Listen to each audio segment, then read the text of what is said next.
Imagine a cow with muscles so oversized its calves cannot be born naturally. 90% of the time, surgery is the only way. Belgian Blues deliver 20% more muscle than any other breed, all because one gene will not tell their bodies to stop bulking up. Countries have started restricting or banning their breeding, but the story is far stranger than the headlines suggest. The real question: what are we risking to engineer the ultimate meat machine? A typical cow is built for balance. About 35 to 40% of its body weight is muscle. That is the standard across most breeds, from the dairy Holstein to the beefy Angus. Belgian Blue cattle tip the scale in a different way. Their muscle yield jumps by nearly 20%, pushing total muscle mass to around 55%, sometimes even 60% of their entire body. That is not just a bigger steak on the plate, it is a fundamental rewrite of what a cow's body can be. Picture the numbers side by side. A regular steer, after slaughter and processing, produces a carcass where muscle makes up less than half of what is left. Fat and bone fill out the rest. The Belgian Blue, by contrast, is almost pure muscle, with fat trimmed down to a minimum. This is not a matter of feeding or exercise. It is coded into every cell of the animal. The result is a body so defined, so exaggerated, that it looks sculpted. Thighs bulge, shoulders ripple. Even the neck carries an extra layer of muscle fibers, stacked on top of what nature usually allows. For farmers, those numbers mean more saleable meat from every animal. A herd of Belgian Blues can yield hundreds of extra kilograms of beef over a lifetime compared to conventional breeds. That efficiency is why the breed draws so much attention and why it is sometimes called the bodybuilder of the cattle world. But this transformation is not about doubling up on muscles in the way cartoons might imagine. Instead, it comes down to how the muscles themselves grow. There are two ways for muscle to get bigger. One is hypertrophy, where each muscle fiber swells, packing in more protein and growing thicker. The other is hyperplasia, adding more muscle fibers and increasing the total count. Most cattle breeds rely on hypertrophy for growth. Belgian Blues do both. Their bodies not only make individual fibers larger, but also multiply the number of fibers from the earliest days of development. That is why their muscle mass is so far beyond the norm. This leap in muscle yield is not just a spectacle for the eyes. It is a metric that underpins the entire debate about Belgian Blues. More muscle means more meat, less waste, and a leaner product. But it also means pushing an animal's biology to the edge of what is possible. The next step is to understand what is happening at the cellular level and how a single broken signal in the genetic code rewired the blueprint for bovine muscle. Muscle can grow in two ways, and Belgian Blue cattle are the rare case where both happen at once. In most animals, muscle growth after birth is a story of hypertrophy. Each muscle fiber thickens, packing in more contractile proteins, becoming stronger and bulkier with use or nutrition. This is the familiar path for bodybuilders and for typical cattle breeds alike, the fibers themselves getting larger, while the number of fibers is set early in life. Belgian Blues break that rule. Their bodies add a second layer to the process, hyperplasia. Here, the number of muscle fibers is not fixed. Even before birth, their developing muscles multiply the total count of fibers. Calves are born with far more muscle cells than normal, so from the start, the foundation is bigger. Then, as the animal grows, each of those extra fibers also swells through hypertrophy, compounding the effect. This dual process gives Belgian Blues their signature look. The deep grooves and rounded shapes are not just the result of oversized fibers. They come from an increased population of muscle cells, each one growing beyond usual limits. Scientists have mapped this phenomenon down to the microscopic level. Under the microscope, muscle from a Belgian Blue shows a dense latticework, more fibers packed into every bundle, each one thicker than what is seen in a typical cow. It is a rare combination in the animal kingdom. Most species, including humans, see their muscle fiber count fixed during fetal development. After that, only the size of those fibers can change. But in these cattle, the genetic controls that regulate both fiber number and size are loosened. The result is a body that can build mass in 2 dimensions, more fibers and bigger fibers. This is not just a matter of appearance. The mechanics of how muscle grows shape everything from meat yield to animal health. For the Belgian Blue, the interplay between hypertrophy and hyperplasia creates a physique that seems to defy natural boundaries. The explanation lies in the animal's DNA, in a single gene that acts as a brake on muscle growth. When that brake fails, the blueprint for muscle is rewritten at the cellular level, setting the stage for a breed that is both a marvel and a challenge for modern agriculture. Inside every cell of a Belgian Blue, a single genetic typo rewrites the rules of muscle growth. The culprit is a gene called myostatin, called GDF8. In most mammals, myostatin acts like a brake pedal, sending out chemical signals that tell muscle cells when to stop multiplying. It keeps growth in check, making sure bodies do not spiral out of control. But in Belgian Blues, that brake has been cut. The mutation responsible is an 11 base pair deletion on chromosome 2. This tiny error causes a frame shift in the genetic code, which means the instructions for building myostatin get garbled. Instead of a full-length working protein, the cell produces a truncated version that cannot do its job. Without a functional stop signal, muscle fibers keep forming and growing long after they would in a normal calf. To picture it, imagine an assembly line with a supervisor who has suddenly gone missing.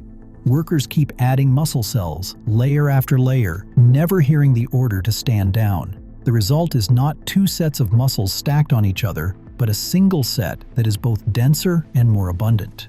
Scientists have traced this exact mutation in Belgian Blues back to a natural accident in the 19th century. Over generations, breeders locked it in by selecting animals with the most pronounced muscle.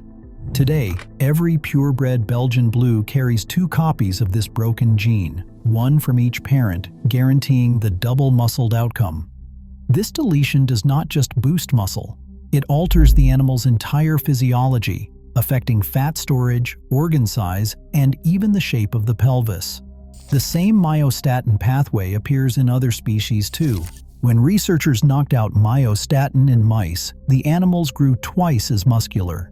In whippets, a similar mutation creates the so-called bully phenotype.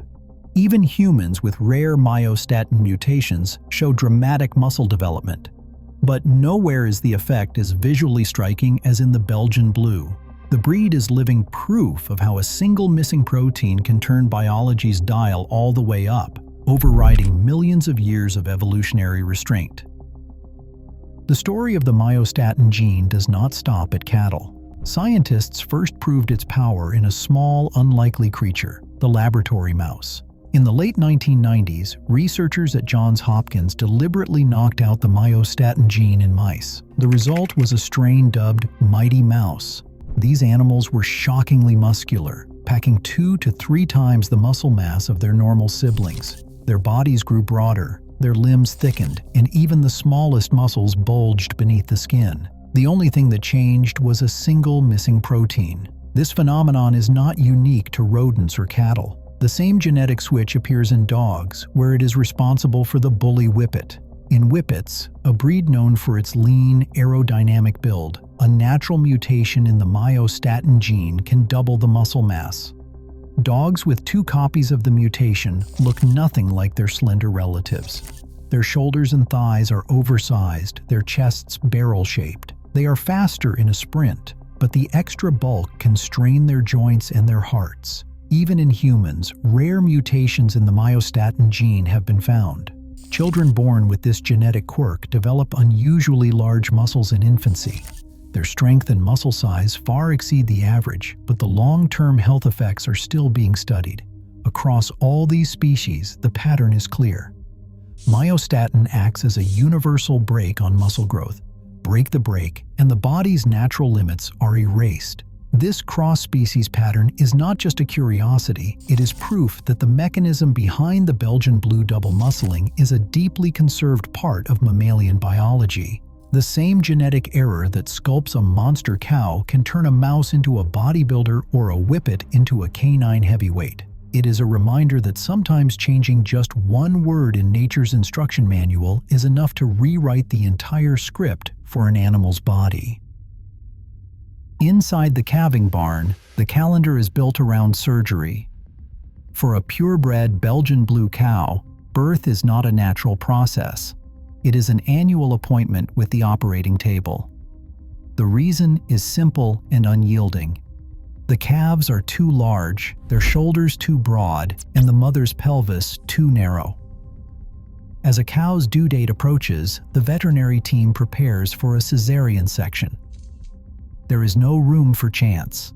Waiting for labor risks the lives of both cow and calf. The procedure itself is brisk but demanding. After sedation and a local anesthetic, the vet makes a careful incision along the cow's flank. Layers of muscle and tissue are separated. The uterus, swollen with a calf nearly double the muscle mass of an ordinary newborn, is exposed and opened. The calf is lifted out, alive and usually vigorous, its body already packed with muscle fibers. The team works quickly to close the uterus and abdominal wall, layer by layer, using sterile sutures. Even with the best care, there is blood loss, and the risk of infection lingers long after the incision is closed. Recovery is measured in weeks, not days. The cow is kept under observation, her movement restricted by pain and the need to protect the healing wound. Antibiotics and anti-inflammatories are routine, but complications can still arise. Scar tissue builds up with every surgery, making each subsequent operation harder for both the animal and the vet.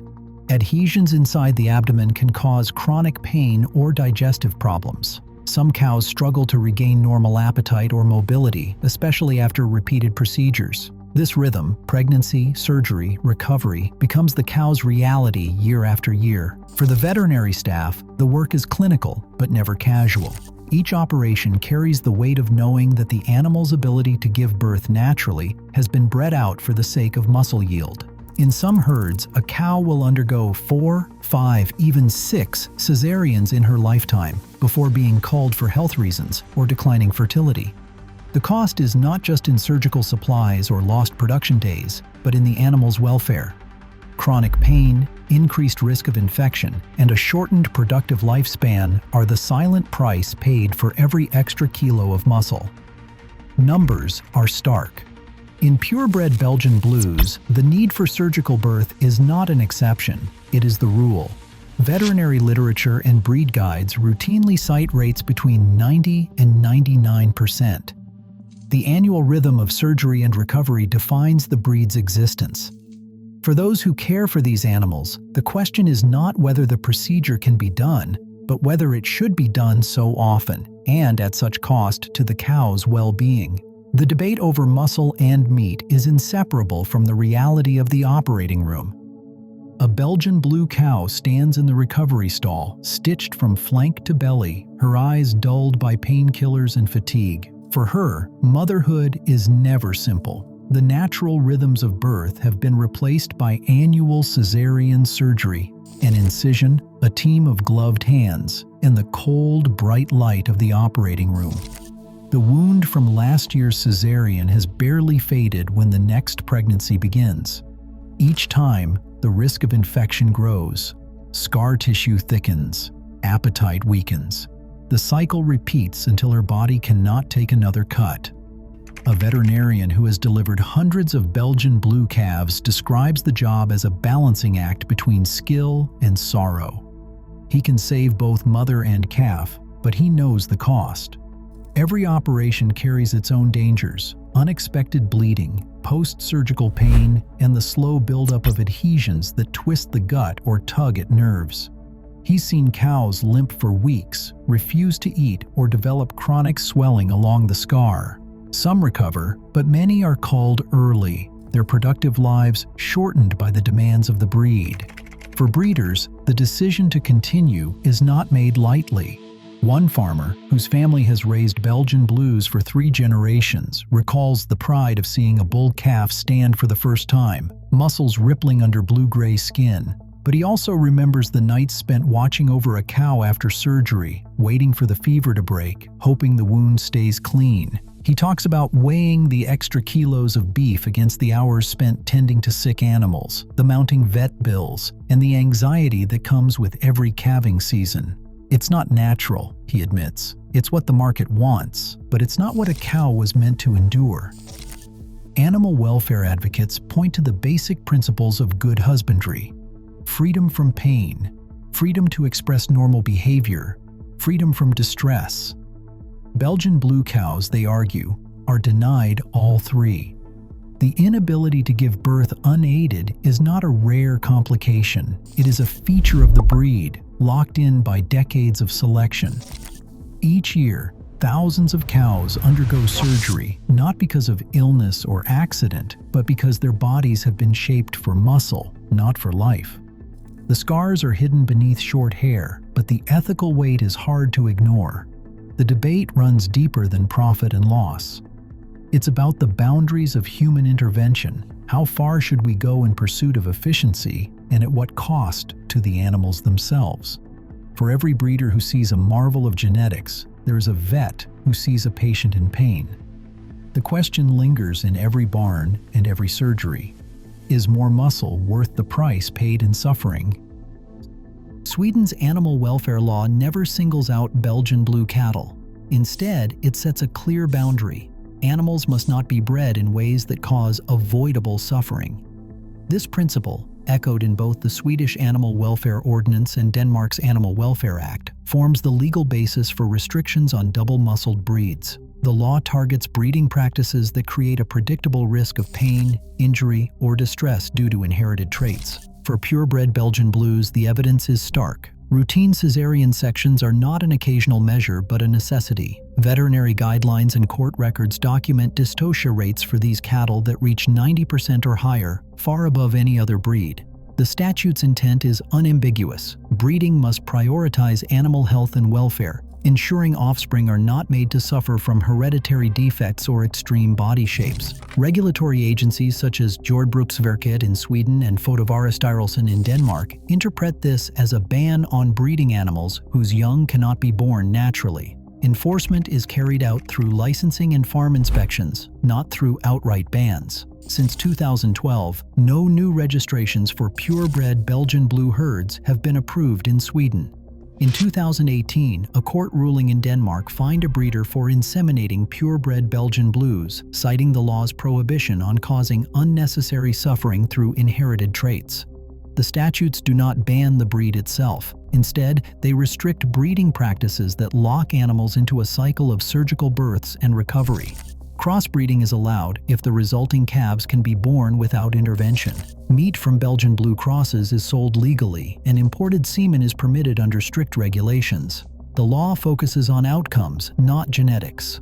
If breeding for traits like extreme muscle mass means the dam must undergo surgery every time, that practice is blocked. Regulators return to the core principle: animal welfare comes first. The avoid suffering clause is not a technicality. It is the legal firewall that prevents breeding for production at the expense of an animal's ability to live and reproduce without pain. The European Union's Directive 98/58/EC reinforces this approach, requiring that animals are not kept or bred in ways that cause unnecessary pain, suffering, or injury. Enforcement, however, is left to each country. Sweden and Denmark have chosen strict oversight, while other nations permit purebred Belgian blue breeding under different interpretations. In Sweden, the statute's wording is displayed in inspection offices and cited in official decisions. The effect is unmistakable. While there is no blanket ban, the law effectively closes the door on purebred Belgian blue herds by making routine surgical births a legal impossibility. The industry, though, has found ways to adapt. On a dairy farm in northern England, a Holstein cow stands in the barn, heavy with a calf whose story is written in its genes. The sire is a Belgian blue bull, selected not for show, but for the muscle he passes on.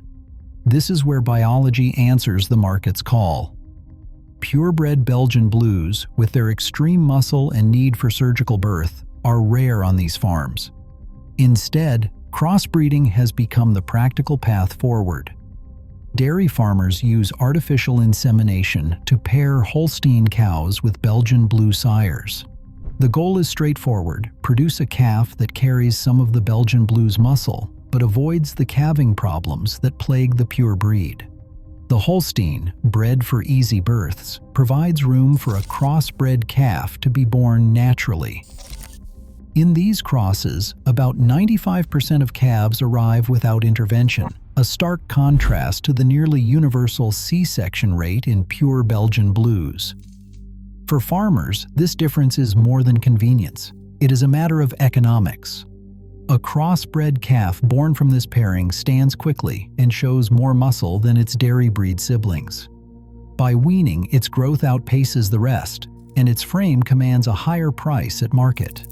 At auction, these calves can bring in 100 to 200 pounds more than pure dairy bull calves, sometimes even higher when demand surges. The advantages extend beyond the sale barn. Crossbred calves convert feed into muscle more efficiently, reaching slaughter weight faster and with less fat. For dairy operations, this means turning what would have been a low-value animal into a profitable product. This approach has become standard across the UK, Ireland, and parts of the US. It avoids the ethical and legal concerns tied to purebred Belgian blue breeding. Regulators in countries with strict animal welfare laws allow these crosses because the risk of dystocia, difficult birth, drops sharply. Research confirms this. Crossbred calves born to larger dairy cows require C-sections in only 3 to 5% of cases, a rate similar to other beef breeds. The result is a steady stream of healthy, muscular calves born the natural way. For farmers, the balance is clear. As one Scottish farmer says, "You want a calf that comes easy, grows fast, and pays well." The Belgian Blue Cross does all three. The science is remarkable, but the method is grounded in everyday necessity. The market gets its lean beef, cows keep their natural rhythms, and farms sidestep the pitfalls of purebred extremes. A Belgian blue steak sits on the butcher's block, almost free of marbling, its lean muscle a stark contrast to the creamy ribbons found in Angus or Wagyu. For chefs and butchers, this is both a promise and a puzzle. The cut is so pure that nutritionists praise its profile. Lab tests confirm Belgian blue beef contains less cholesterol than skinless chicken breast. For people tracking cholesterol, it is an unexpected answer: red meat that fits a heart-healthy diet without the usual guilt. Yet the missing fat tells another story. Fat is flavor's vehicle, and in Belgian blue, the absence of intramuscular fat means the meat can dry out fast, especially if cooked past medium rare. Butchers at Smithfield Market recommend grilling quickly or using sous vide to keep moisture locked in. The texture is tender, almost delicate, but the richness falls short of what steak lovers expect from a ribeye. Many chefs blend Belgian blue mince with fattier cuts, searching for a balance between leanness and taste. Most of the meat ends up as lean mince, burger patties, or value steaks, rarely the showpiece cuts reserved for special occasions. Efficiency, though, is where the Belgian blue stands out. These cattle convert feed to muscle at a remarkable rate. Recent studies show they require less land and water per kilogram of edible beef than almost any other breed. Professor Frank Mitloehner, an environmental researcher at UC Davis, notes that life cycle assessment models put Belgian blue crosses at about 2.1 kilograms of carbon dioxide equivalent per kilogram of beef, up to 20% lower than Angus cattle raised under similar conditions. For an industry under pressure to cut emissions, that is a meaningful drop. The breed's ability to turn feed into lean muscle with little waste means fewer resources from farm to table. But these environmental gains have caveats. The cattle's low-fat content demands high-protein diets, and their specialized care can offset some feed savings. The true climate impact depends on how they are raised, on pasture, in feedlots, or as part of integrated dairy beef systems. Life cycle assessments warn that the lowest carbon footprint only comes from the best managed scenarios.